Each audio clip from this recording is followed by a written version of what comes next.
Hello, कैसे हैं आप सब। मैं आपका मेंटर और आप देख रहे हैं लर्न इंग्लिश विदाउट टूल्स का एक नया और फ्रेश सेशन। आज मैं यहाँ पर उपस्थित हुआ हूँ वन वर्ड सब्स्टिट्यूशन के एक नए एपिसोड के साथ और एपिसोड संख्या है 38वां।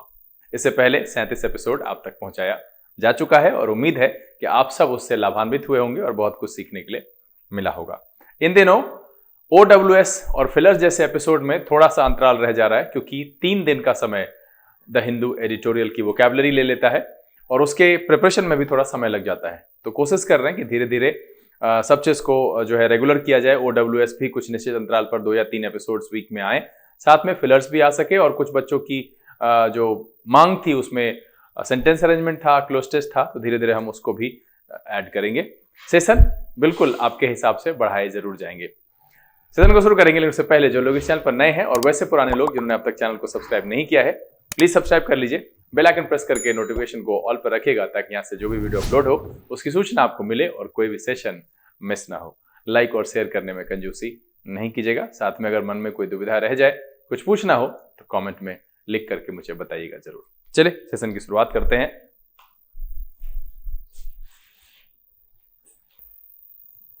लर्न इंग्लिश विदाउट टूल्स के सेशन में एक बार फिर से आप सबका तहे दिल से स्वागत है। उम्मीद है आप सब तैयार हैं। तो चलिए इस सेशन में लाए गए 5 MCQs को बारी बारी से आपके सामने रखते हैं, लेते हैं आज के सेशन का पहला सवाल और आपका समय शुरू होता है अब।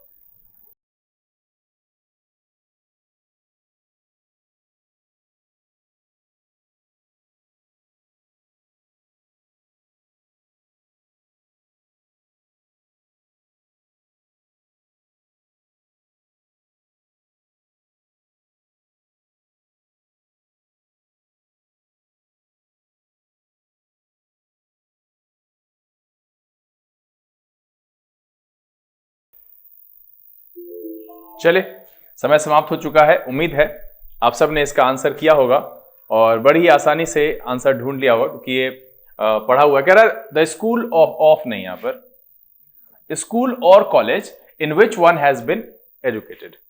पहला है एल्मा मैटर, मतलब है द स्कूल कॉलेज और यूनिवर्सिटी दैट समबडी अटेंडेड। क्या है? स्कूल कॉलेज और यूनिवर्सिटी जहां कोई अटेंड किया हो, पढ़ा हो, उसको क्या कहते हैं? Elma matter. तो यहां पर मुझे पहला दिख गया है कि यही मेरा आंसर है।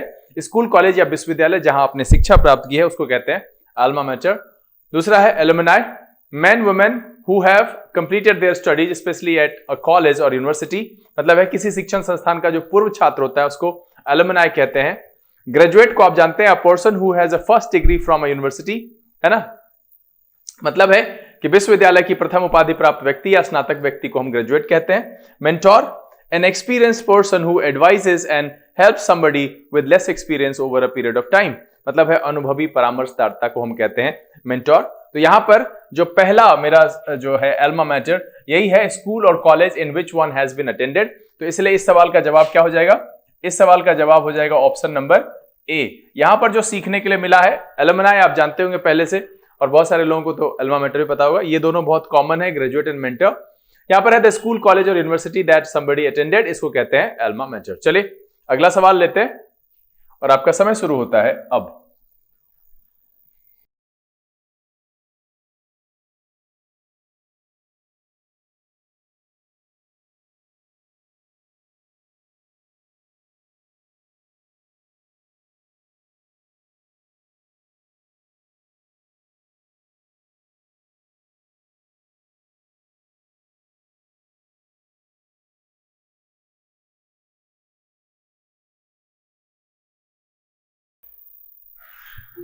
चलिए समय समाप्त हो चुका है। क्या कह रहा है? Having two opposing feelings at the same time, मतलब है कि एक ही समय में दो तरह के विचार का होना, मिले जुले विचार का होना या दोनों पक्ष, दो पक्ष वाली चीजें हो तो दोनों पक्ष के विचार का होना। पहला है इक्विवेलेंट। इक्विवेलेंट आप जानते हैं, इक्विवेलेंट का मतलब होता है equal in value, amount, meaning, importance etcetera, मतलब है मूल्य, मात्रा, अर्थ, महत्व आदि की दृष्टि से समान। समकक्ष और समतुल्य के अर्थ में हम इक्विवेलेंट का प्रयोग करते हैं। कोइंसाइडिंग का टू हैपन एट और नियर द सेम टाइम, मतलब है संयोगात्मक, एक ही समय पर होना, है ना। टू हैपन एट और नियर द सेम टाइम, मतलब एक ही समय के आसपास होने के लिए कोइंसाइड शब्द का यूज करते हैं, कोइंसाइडिंग। उसके बाद है contemporary, belonging to the same time as somebody something else, है ना। Belonging to the same time as somebody something else, मतलब है समकालीन या समकालिक, एक ही समय के, एक ही युग के, एक ही समय के, एक काल खंड के जो लोग होते हैं उसको कंटेम्पररी कहते हैं। उसके बाद अगला जो है वो है ambivalent, having two opposing feelings at the same time और being uncertain about how you feel, मतलब है मिले जुले भाव वाला जो होता है उसके लिए। तो यहां पर जो है मेरा इक्विवेलेंट बहुत ही कॉमन है, आप जानते हैं। कोइंसाइड का मतलब भी जानते हैं, कोइंसाइडिंग यहां पर है टू हैपन एट और नियर द सेम टाइम, संयोगात्मक, ये भी मेरा आंसर नहीं है। कंटेम्पररी का मतलब है belonging to the same time as somebody और समथिंग एल्स, मतलब है कि समकालीन, समकालिक, एक ही कालखंड के जो चीजें या लोग हों उनके लिए। तो यहां जो एम्बिवैलेंट है उसका मतलब है having two opposing feelings at the same time, मिले जुले भाव वाला। तो इस सवाल का जवाब जो है वो है मेरा ऑप्शन नंबर डी। क्या है?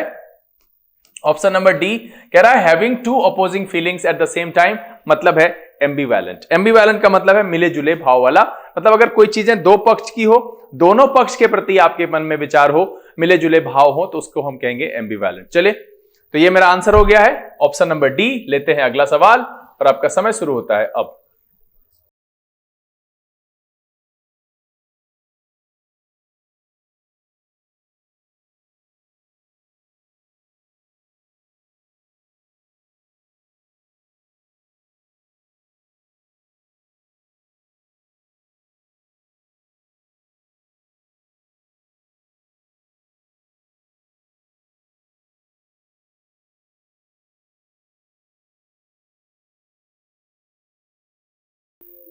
चले, समय समाप्त हो चुका है।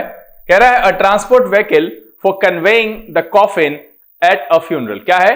अ transport vehicle for conveying the coffin at a funeral. पहला है एम्बुलेंस, जानते हैं कि ये इसका आंसर नहीं है।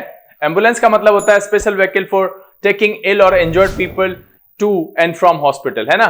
क्या है? A special vehicle for taking ill or injured people to and from hospital, मतलब हॉस्पिटल को ले जाना या हॉस्पिटल से ले जाना, उसके लिए हम एम्बुलेंस का इस्तेमाल करते हैं। बीमार या दुर्घटनाग्रस्त व्यक्तियों को ले जाने वाला वाहन, ये सब बताने का नहीं है। दूसरा जो है bier, a frame on which a dead body or a coffin is carried before a funeral, है ना। बियर वो फ्रेम होता है जिस पर कि कॉफिन को ले जाते हैं, coffin is carried before a funeral.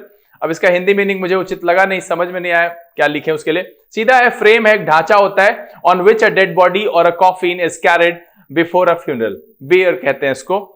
अगला है hearse, a large car used for carrying a dead person to his or her funeral. अब यहां पर क्या है कि सीधा कह रहा है transport vehicle for conveying the coffin at a funeral. तो यहां पर है ना large car used to carrying dead person to his funeral, तो यहां पर सीधा सीधा जो है हर्स इसका आंसर हो जाएगा यहां पर, है ना। सब ले जाने वाला जो वाहन होता है, सबयान।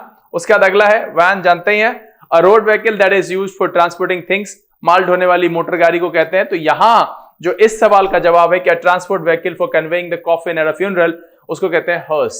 क्या कहते हैं? हर्स। तो इसका जो ऑप्शन है ऑप्शन नंबर सी है इसका आंसर। यहां पर दो शब्द जो है आपको नया सीखने के लिए मिला, सर्टेनली मुझे लग रहा है। पहला है बियर, मतलब होता है frame on which a dead body or a coffin is carried before a funeral, और हर्स का मतलब होता है large car used for carrying a dead person to his or her funeral. तो ये दो शब्द यहां पर नया था, और याद रखिएगा इसी से सवाल पूछा जाएगा, कहीं पर भी यूज होगा। परिचित रहेंगे तो आसानी से आंसर कर पाएंगे। बढ़ते हैं सेकंड लास्ट क्वेश्चन की तरफ, और आपका समय शुरू होता है अब।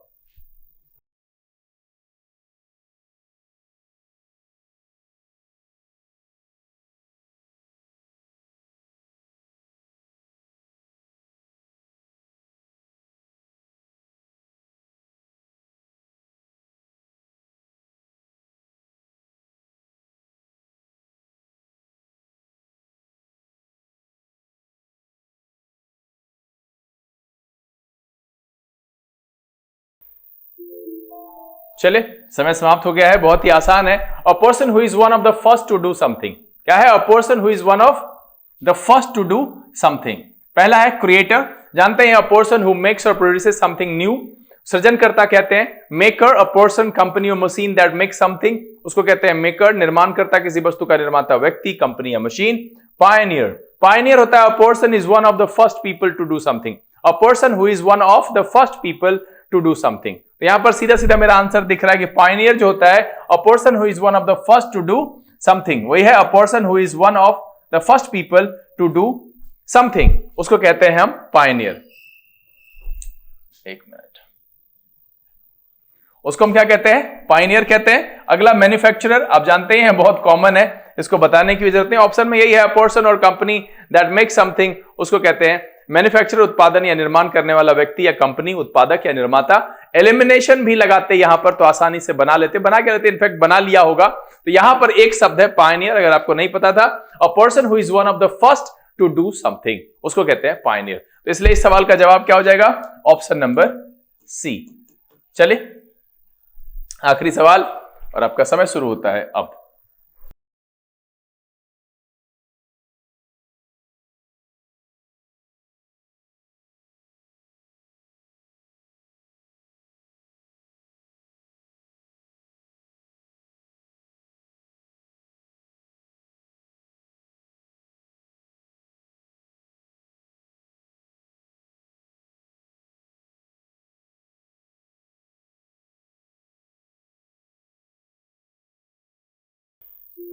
चलिए आखिरी सवाल का भी समय समाप्त हो गया। Person claiming to be superior in culture and intellect to others, क्या है, a person claiming to be superior in culture and intellect to others. पहला है पेट्रिशियन, पेट्रिशियन कहते हैं एन एरिस्टोक्रेट और नोबल मैन, क्या है, एन एरिस्टोक्रेट और नोबल मैन मतलब एक कुलीन व्यक्ति या अभिजात वर्ग को कहते हैं पेट्रिशियन।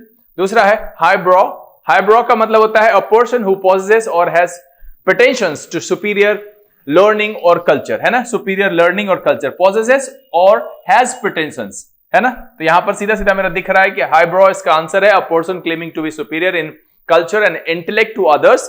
अगला जो है एलीट, आप जानते हैं बहुत ही कॉमन है, घमंडी और मगरूर कहते हैं social group that is thought to be the best और most important because of its power, money, intelligence etcetera, मतलब है कि शक्ति, धन, बुद्धि आदि की दृष्टि से श्रेष्ठ समझा जाने वाला वर्ग या फिर अभिजात वर्ग, उसको कहते हैं हम एलीट। और नोबल का मतलब जानते हैं honest, full of courage and care for others, उसको हम कहते हैं नोबल, ईमानदार, साहसी और परोपकारी व्यक्ति। तो यहां पर जो है फिर से आपको दो शब्द नया सीखने के लिए मिला, पहला पेट्रिशियन, दूसरा है हाईब्रो। पेट्रिशियन कुलीन व्यक्ति को कहते हैं एन एरिस्टोक्रेट और नोबलमैन, हाईब्रो कहते हैं अ पर्सन हु पोजेसेस और हैज प्रेटेंशंस टू सुपीरियर लर्निंग और कल्चर। तो इस सवाल का जवाब जो है यहां पर ऑप्शन नंबर हो गया बी। बहुत ही आसान सा सेशन रहा और उम्मीद है कि आप सबने 5 के 5 सवाल के जवाब दिए होंगे। इतनी सक्षमता और सूझबूझ आपके अंदर आ चुकी है कि एलिमिनेट करके भी आंसर तक पहुंच जाते हैं। तो ये अपने में एक क्वालिटी आपने जनरेट की है और ये एग्जामिनेशन में आपको फायदा पहुंचाएगा। वैसे इस सेशन में कम ही लेकिन कुछ इंपॉर्टेंट वर्ड्स आपको जरूर मिले हैं। तो उम्मीद है ये सेशन आपको पसंद आया होगा। अगर ये वीडियो अच्छा लगा आप इसको लाइक कर दीजिए। अब तक चैनल सब्सक्राइब नहीं किया है तो प्लीज सब्सक्राइब कर लीजिए, बेल आइकन प्रेस करके नोटिफिकेशन को ऑल पर रखिएगा।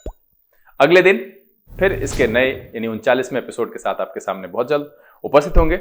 समय यहां से बिता लेने का, लेकिन आप घर में रहिए, अपना और अपने परिवारजन का ख्याल रखिए, खुश रहिए, मस्त रहिए, लेकिन पढ़ते लिखते जरूर रहिएगा। लर्निंग इज विदाउट रूल्स से this is B K Singh signing off. Keep reading, keep practising. Thank you, God bless you.